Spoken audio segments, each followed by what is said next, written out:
So my wife and I were talking the other day, and if there's anything you've noticed, any consistency that I've done with my videos and my blog, is try to make you understand that this is all personal. This isn't an investment website where I tell you you must buy this stock. This is the stock I'm recommending. It's none of that. It's quite the opposite. What I'm saying is just be prepared, be informed.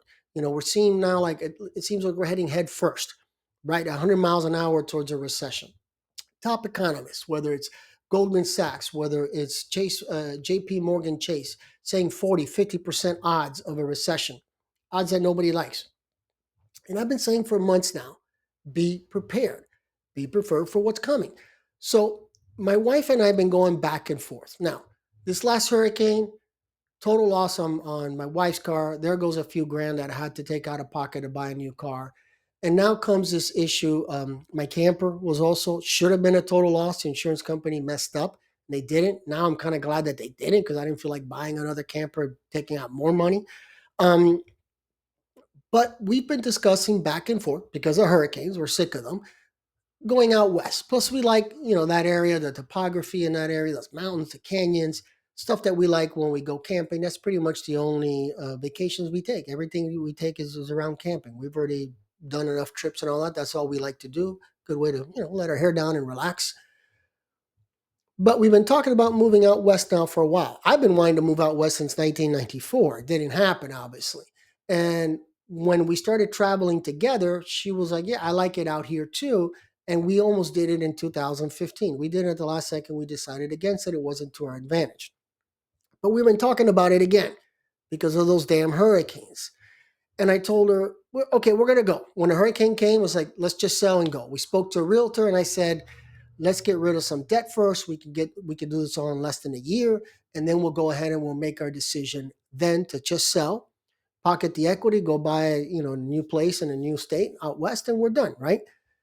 Now comes Trump into office. Okay, what are we going to do? Do we sell, not sell? What are we going to do? And she said, you know what, let's just keep moving forward. And then in between, my wife got a promotion. And now it's like, we're going to go or we're not going to go. Well, we got the promotion over here and we've got hurricanes over here. What are we going to do? We still want to go out west. Okay, she works for corporate America. She could just transfer. This is not a big deal. We already looked into it. We know the town. We know that she can just basically say, I'm going and I'm gone, and then that's it. But now we have this tariff war. We have a recession. And I started asking her, I wonder how many people are in the same position. I've gone on social media and I see people saying, I'm not remodeling my house like I planned to this year. I'm not going to do this. I'm not going to. And I'm like, yeah, that's what I've been advocating all along because we don't know at this point. Now, I've said 1,000 times over, I hope it turns out that the recession, blows up and blows up in a positive way and we're all making great money. But in case it's not, we need to be prepared for this. Now, I've always been prepared, and it shows you no matter how much you're prepared, it's never enough. I knew the mortgage foreclosure crisis was coming. To me, it was clear. The writing was on the wall. Forgetting what experts said or whatever, and talking to my clients, I just realized this is how did my client afford this kind of house on that kind of salary? That got me into learning about subprime mortgages, etc. And I said, it's time to go. I have to sell this house because it's going to hit the fan and I'm going to be ready for it and I'll be good. And so I was going to flip my house at that time and buy another house in cash. Wipe it out. It was going to be a townhouse, actually. And then came Hurricane Katrina and Wilma. You see why I have issues with hurricanes? So Katrina and Wilma messed up my house. Now Helene messed up my car and my camper. So now we're in this position where no matter how much I was prepared for this, I wasn't prepared for the hurricane. How could I? I couldn't have predicted that. By the time my house got fixed, the market crashed, and now my house was upside down or up underwater, let's say. Turned in the keys to the bank and said, you can have it. This baby's all yours. Now, the problem is here I am 20 years later, right? Or even more than that. What year was Katrina? Mortgage foreclosure crisis was 2008. Yeah, so Katrina and Wilma was 2005. So it has been 20 years. Wow, celebrating my 20th year anniversary. Not one I wanted to celebrate. So I said, can we go? I said, yeah, we could. And then we started looking at all the angles and I said, well, wait a minute. Who else is in this position? I'll give you my example.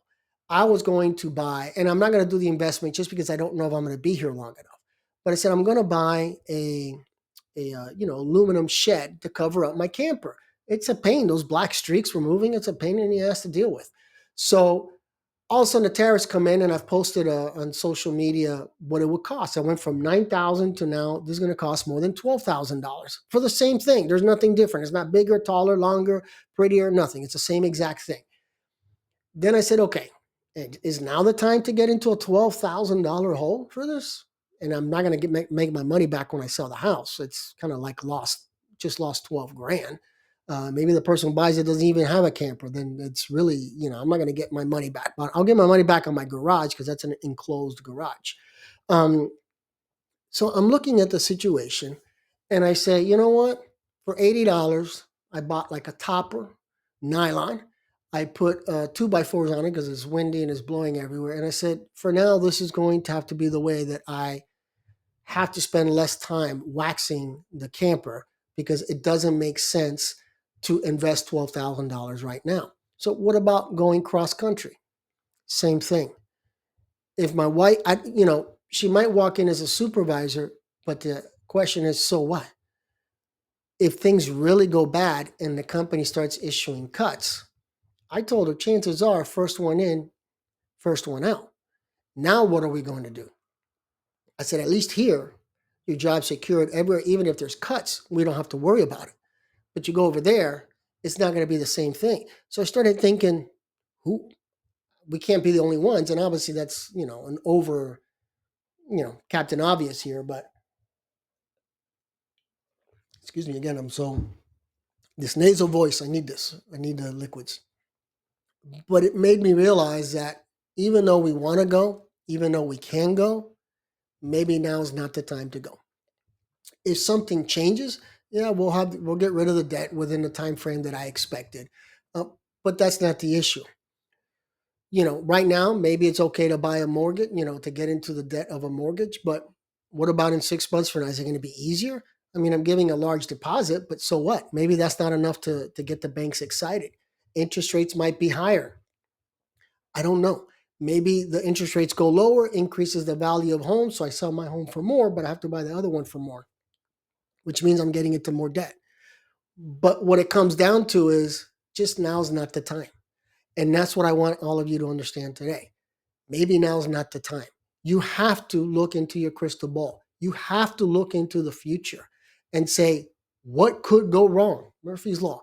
What could go wrong will.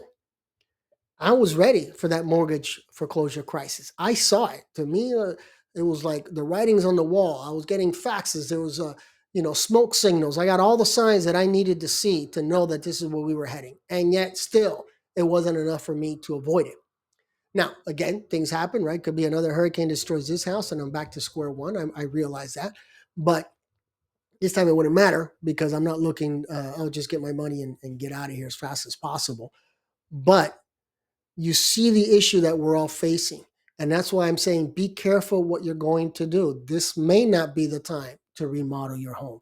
This may not be, I want that roof. I really would love to have the roof and I can wax my car under there. I don't have to park my car at certain angles that gets shade from the sun, by using the house as to block the sun. I can just wax my car anytime I want. It's a hell of a convenience, but now it's a $10,000 to $12,000 luxury that I don't need. And I'm unsure of what's going to happen tomorrow with this economy. And so that's how you all have to look at this situation. Is now the time to remodel? One person I said, I'm cutting back on the projects at Home Depot. I'm like, yeah, me too. I live at Home Depot. They should give me a job there. But at this point, I'm cutting back. I'm saying I don't know, and it's funny because my credit card says you spent good job. You spent less this month. You spent less last month. And yeah, because I'm cutting back. Now's not the time to go buy more tools and to go buy more stuff. I'm just trying to get by with the bare minimum, and then once I can figure this stuff out, then I will. But right now, we're living in a moment of chaos. And I have said 100 times over, chaos creates political instability, and political instability leads into financial instability. I don't like financial instability. I've been there. I saw that with the 2008 mortgage foreclosure crisis. None of us had ever been through that. We didn't know what to expect from it. So it created a disaster. My business had to be prepared for it. As you saw, I was preparing for it personally by getting rid of my house and everything else. I didn't need it. It was too big of a house for me by myself. All of those were steps in preparation that I took. And I'm taking those same steps now. And you should too. You don't know what's going to happen tomorrow. We never do. But when things are calm, when things are settled, we have a better idea. And so, again, a transfer, normally it's not a big deal. But if it's first one in, first one out, now we travel 2,000 miles just for my wife to be unemployed. Could have stayed here and been unemployed. I don't need to go that far to get unemployed. And so those are the issues you need to ask yourself. Any changes you're going to make, what should those changes be? What are the angles? What are the risks? There's no doubt this is affecting everybody. Parents may not be putting their kids in private school or taking them out of private school. They may not be co-signing student loans concerning how it's going to affect them in the future. They may have bought a car and got into more debt just because of this issue with the tariff 4 and 25% on cars and everything else. So again, every situation is different. Write it down, look at all the angles. Is this the time to put my kid in private school? Is this the time to remodel the home? Is this the one? I've seen people say, I'm not even going on vacation this year. Not a bad idea. If you're looking at spending 2, 3, 4, 5 grand, whatever the magical number is, maybe you should hold back. Or staycation. Remember that one? I haven't heard that term in a while. We're probably going to be hearing it soon again. But that's what I mean by personal. That's why even in my blog, I have a section called personal finances. And everything's divided between, this is a section I'm going to talk about bankruptcy. This is bankruptcy news. Like my last blog post was about Hooters. It just filed for bankruptcy. And then there's the morning coffee section that deals with finances too, just with a different angle. And then there's this section today, personal finance. What is your personal situation? Forget what your friends are doing. Who cares what they're doing? Some of them might be doing it right. Sometimes they're doing it wrong. If anything, just learn from what they're doing and try to figure out how to apply their situation to yours, especially if you're in the same job, same industry, same everything. But these are the little things, the little steps we all have to take in order to prepare ourselves for what potentially is coming. The tariffs are just starting off now. I would say by the end of the year, you're going to definitely feel it. Depending where you're at the federal level, you're definitely feeling it if you've been part of all these endless firings. But it's going to take time for it to get to the private, the private sector, private industry, where it really starts to affect us personally. But you can start feeling that literally within the next month or two when you see all the grocery bills start going up a little bit higher. In Florida, I can tell you, I've been saying this isn't the first time I say it. I see every state doing the same thing where they're going to nickel and dime you to death. They're not going to come in and say, hey, from now on, we're going to increase your property tax bill by 8% because everyone's going to go crazy and they're going to go to the streets and riot. And then they're going to realize, yeah, this was a bad idea. They're going to get to that 8% little by little. Florida, I've said over and over again, front license plates. Why do we need this now? I've been driving since I'm 16. I'm 53 now. All of a sudden, a front license plate is like, we need this. We can't survive in Florida without one. No, man, that's just one way for them to generate revenue. They're not going to talk about increasing taxes because they don't want to hear that. So they just say, let's just give them, front license plate. That'll generate a few $100 million, right? What else can we do? Let's increase the cost of utility. Duval County is doing that right now in Jacksonville. And I see all the other counties going to start doing the same thing. They got to get creative. How do we increase our revenue? Now, you might say, what does all this have to do with Florida? Well, first place, not Florida everywhere, but this is going to affect all of us, right? It's not like a recession. Well, it's just going to affect that town. It's just going to affect the red states or just affect the blue states. No, it's going to affect us all. And in a prior video that I did and blog post where I talk about the Department of Education, I said, it's going to affect you. I don't have children and it's going to affect me. How? Very simple. 11%. On average, 11% funding comes from the Department of Education for the average school district. Could be more, could be less. That's just the average. 11%. $11 out of every 100 is coming from the federal government. If you just lost that kind of money in your district, which you did, then you have to get creative with the front license plates, right? increase utilities, do whatever you can to make up for that 11%. So they will nickel and dime you to death. The chances are they're not going to come in, like I said, and say, let's just increase taxes by 11%. Maybe down the road, they'll do like the sales tax like they always do, and there's the tourism tax. They'll increase that by 2 or 3%, whatever state, depending what state you're in. But that's how they make back their money because they're going to lose. The problem in all this is everything costs you more and you're not making more. That's the biggest problem, and that's where we get into debt. And that's what I've been arguing and advocating from day one.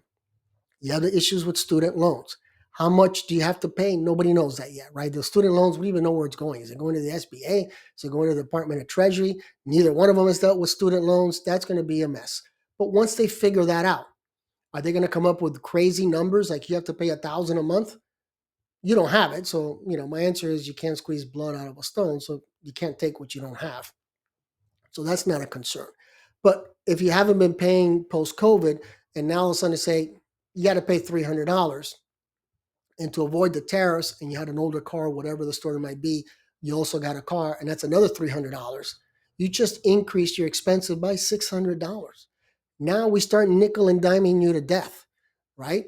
The front license plates or whatever else your city or state comes up with, sales tax, property tax, whatever they got to do, and 6 goes to 7, just like that. Now you're getting $700 more in the hole every month. You're getting close to 10,000, to say, when it comes to debt at the end of the year. And just like that, and if you happen to do a remodeling and got a second line of credit, whatever, you can see how these numbers continue to grow higher and higher and higher. And that's part of the problem of this recession. That's part of the problem where everything is going to become more expensive. The question is, how are you going to prepare for it? Like I said, that meant from a $12,000, $9,000 a no-end, $12,000 with the tariffs, aluminum, a carport, let's say an RV port for my camper, to let's just get an $80 topper from Amazon, put some 2x4s on it so it doesn't blow away, and we'll deal with this some other day. And am I moving cross country? Not today. I don't know what's going to happen 12 months from now. I don't need to spend $10,000, $15,000 moving cross country just to have my wife unemployed 6 months later. We could be unemployed here. Make my life a little easier or make her life a little bit easier too. So those are part of the kitchen table discussions you hear politicians talking about, but those are the issues that we face. And that's why I keep saying, be prepared. Chaos creates political instability. We've seen the chaos and we've seen the political instability. And the political instability leads to your financial instability. That's just the way that it is. And the only way around this is to be prepared. All right? Any questions or comments, feel free to post them in the comment section below. Hope you guys throw a lot of good vibes at you guys with a ton of money and being debt free. Take care of yourselves and be safe.